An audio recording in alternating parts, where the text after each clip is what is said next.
Magandang araw ng Biyernes po mga bayang karerista. Magbibigay na po tayo ng tip, giya at impormasyon para sa araw na to, January 30, 2026. Tara!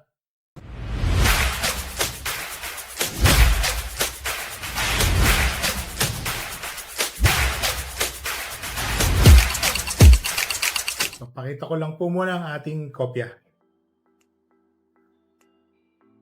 Ayan po. Nakapal po ulit ang lineup. Dito po ngayon gaganapin ang carry over po ha. Winner take all, pick 6 at parang super 6 kasama. Carry over po yan mga bayang karerista. Ang simula po ng karera ay sa ganap na alas 5:30 ng hapon. Carry over po ulit ang winner take all, pick 6 at super 6. Parang yun po yung pagkakakita ko. Katatapos lang po ng karera ngayong Biyernes. Race number 1, 3-year-old and above maiden race, 1,200 meters, 7 runners. First choice entry number 1, Phone Trick. Itong si Phone Trick mga bayang karerista, meron po itong tiyempo na 1:13. Kung di po tayo magkamali, parang na tersero o kwarto po ito nung huling takbo niya. May inam na kabayo po yan. At dito po madalas na rin tumatakbo yan sa Padre Garcia o sa Philippine Jockey Club. Second choice, entry number 5, Shade Green. Itong si Shade Green, ngayon lang po tatakbo dito sa Philippine Jockey Club. Yan o, dayo. Ibig sabihin ng dayo, doon lang ulit may ensayo or tatakbo ng official run.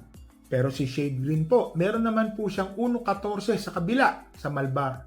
Tingin ko ho, ito po ang magbibigay ng magandang laban. So, dito po sa race number 1, first choice, entry number 1, Phone Trick. Second choice, entry number 5, Shade Green. Dito na tayo sa race number 2, rating 17 to 41 split, 9 runners, 1,200 meters. First choice, entry number 6, Limon Sudan Falls. Bababa na po sa laban nitong kabayo na to. Nakakalaban pa ho ito nung kagalingan po ni Doña Chichay, nabuhay pa yung kabayo kong si Don't Stop Believing. Ngayon po, may carry over. Tingin ko, malaki po ang panalo ni Limon Sudan Falls. First choice po natin yan.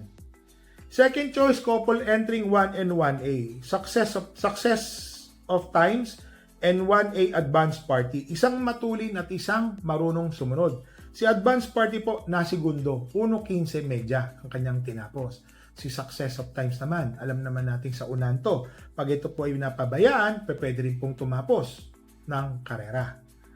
Third choice, entry number 7, Seychelles, CL Advincula. Ito pong kabayo na to, mainam din po ito mga bayang karerista ha. Tandaan nyo po, may carry over po ngayon. Kung mas maganda, mas marami. So ito pong si Seychelles, alam naman natin na dito na rin po yan sa Padre Garcia. Nakakwadra, tingin ko may panalo po itong kabayo na to. Naglagay po ako ng tuldok. Entry number 9, Bonnie Avenue. Meron po itong 1:14 medya.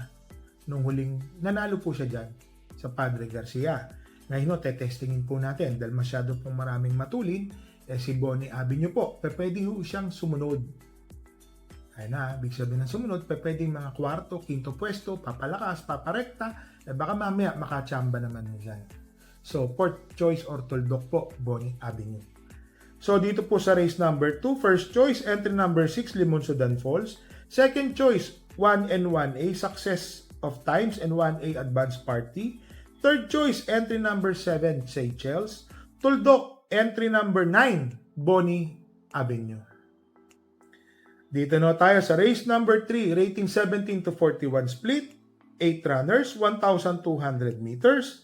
First choice, entry number 1, Amor Mi Amor. Another boss, James Rabano po. Tingin ko ho, may panalo po ito. Lalo no, nag-uunong 27 po ito sa 1,400 meters. Kung ko-convert po natin sa 1 to yan, mga 1.13, 1.14. First choice po natin yan. Second choice, entry number 4, Atomic Bomb. Etong si Atomic Bomb, mga bayang karerista, Alam ko, may tiyempo to na 1.14 sa Malbar eh. Doon po sa Malbar. Ngayon, no, Padre Garcia, baka mamaya maning-mani sa kanya 1.14 rin. Kasi almost identical po ang tiyempuhan na nila ngayon. Para sa akin po, malaki din po ang panalo nito ni Atomic Bomb, second choice. Third choice, Deramating Kabayo. Entry number 2, Instant Message. Ito ho, may 1.13 media. Medyo may katagalan na nga lang. Pero sa Padre Garcia din po ito nanalo. Parang nung bago pa lang po ata yung bukas. Wala pang 15 days. Parang nanalo po ito doon sa Instant Message. Tingin ko ho, kung mauulit lang po niya yun, magandang laban po ang ibibigay nito. Third choice, naglagay po ako ng tuldok.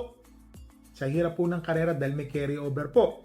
Entry number 3, Margo. Meron din po itong 1.13.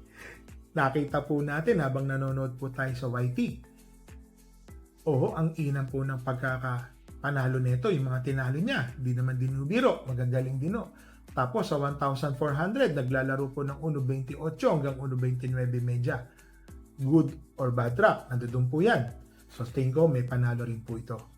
So dito po sa race number 3, first choice, entry number 1, Amor Mi Amor. Second choice, entry number 4, Atomic Bomb. Third choice, entry number 2, Instant Message.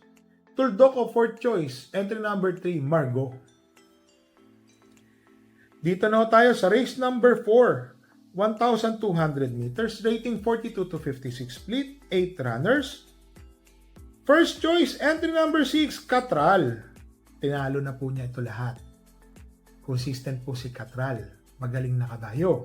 Kaya lang, may napansin po tayo dito, panay naman ng aumento. Entry number 4, second choice, Fields Amor. Yan po. Ito pong si Fields Amor. Para sa akin, no, nag-1-11 na po yan. Nung nasigundo. Ito rin po atang kalaban niya nun eh. Nasigundo po yan. Medyo lumalapit na rin po. Tingin ko, nababata or umiinam na po siya. Tingin ko, malaki din po ang panalo ni Fields Amor. Lalo na, ang sasakay po, Jeff Tagulaw Sarate. So, dito po sa race number 4, first choice, entry number 6, Catral. Second choice, entry number 4, Fields Amor. Dito na tayo sa race number 5, rating 42 to 56 split, 1,200 meters, 8 runners. First choice, entry number 7, Ninong. Magaling na kabayo, mababa po sa laban. Tingin ko ho, mananalo't mananalo. Second choice, entry number 2, Elegant Lady. Yung pagkakatakbo po niya sa Malbar nung nakaraan. Nametahan po siya, nagulat po ako. Ganda po ng in-improve ni Elegant Lady. 1.26 ang kanyang tinapos. Yung pagkakasigundo po niya is talagang dikit na dikit po yun mga bayang karerista. Akala ko nga rin ho, nung una, hindi po lumakpas yung kalaban. Pero lumakpas naman pala. Third choice, entry number 4, Bahandi. Segundo po ito parang kay BG po ata eh. At magaan po ang dala, 51 kilograms. RC Simasyo, ang sasakay, -3. Tingin ko may panalo rin po yan. Sama po natin. Mahirap pong karera, kaya ginaganyan ko dahil may carry over. Winner take all, pick 6. So dito po sa race number 5, first choice, entry number 7, Ninong. Second choice, entry number 3, Elegant Lady. Third choice, entry number 4, Bahandi. Dito na tayo sa race number 6, rating 42 to 56 split, 1,200 meters, 8 runners. First choice, entry number 3, Queen of the Nile. Segundo nung huling takbo. Ang lakas po ng nasigunduhan ni Queen of the Nile. Akala ko, mananalo po ito, mga bayang karerista Ang inam po ng kanyang pagkaka-segundo. 1.13, parang ganun po. Second choice, naglagay po tayo mahirap po kasing ma-out. Entry number 5, 911. Ito pong si 911, consistent po yan na in the money, yung mga last 4 runs niya. Tercero, kwarto, tas parang pang-anim o pang-lima. Para sa akin po, bumaba naman po siya ng ratings. May panalo rin po yan, si 911. So, dito po sa race number 6, first choice, entry number 3, Queen of the Nile. Second choice, entry number 5, 911. Dito na tayo sa race number 7, rating 17 to 41 split, 1,200 meters, 9 runners. First choice, entry number 2, Waray na May Dapa. Bumaba po sa laban, si Waray na May Dapa. Yun lang ho, medyo yung huling takbo niya, parang nasa 1.16-17 ang kanyang tinapos. Pero tingin ko ho, mag-i-improve po ito. Second choice, entry number 1, Top of the Mark. Nanibago po yan nung nakaraan, tingala ng tingala. Look at the sun, yun po ang nakikita ko. Pero ngayon no, mag-i-improve dahil nakatakbo na po siya dito po sa Padre Garcia. Top of the Mark, matuling kabayo. Tingin ko ho, may panalo po yan. Nilagay ko pong tuldok, entry number 8, Who's That Girl? Pero hindi ko lang ho alam kung makakatakbo po yan, baka pa-scratch ko po yan. Malaki po ang panalo. Kaya lang, dayo po tayo mga bayang karerista. First time tatakbo yung kabayo ko. Diyan. Kaya third choice o tuldok ko lang po siyang nilagay. Pero labas po yan. Tingin ko mag-uumento. Dahil nung nakaraan, pampito nga po dumating, hindi nabawasan ng puntos. Pero napansin ko, bumabalik na siya. Yun po ang unang tinitignan namin as a horse owner. Yan o So dito po sa race number 7, first choice entry number 2, Waray na May Dapa. Second choice entry number 1, Top of the Mark. Third choice entry number 8, Who's That Girl? Kung makakatakbo po yan. Sa mga bayang karerista, i-recap ko lang po. Meron po tayong kabayong tatakbo ngayon. Race number 2, entry number 9, Bonnie Avenue. Labas po yan mga bayang karerista. May carry over po. Sayang naman. Baka makachamba tayo. Madami pong matuling.